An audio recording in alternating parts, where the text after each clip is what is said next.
Chopin, in prima fila gli occhi su di lei, sui tasti le sue dita, farfalle in libertà, viveva con orgoglio la sua età.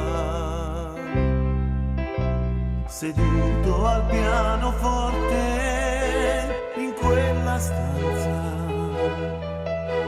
guardava la sua donna e ripassava Mozart, concerto in la minore dedicato a lei, e senza una ragione se ne andava.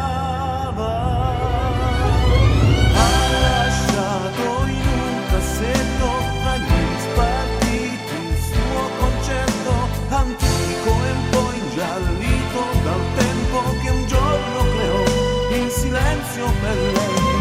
Ha lasciato tutti i dischi, le foto in compagnia di artisti, la sciarpa bianca presa a Parigi e tanti ricordi comprati quando era in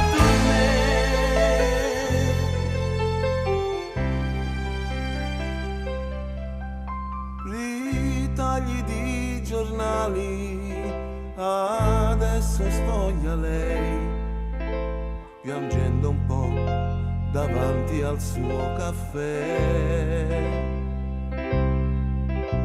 Ritornano le note del suo passato, ricorda che era bello quando lui suonava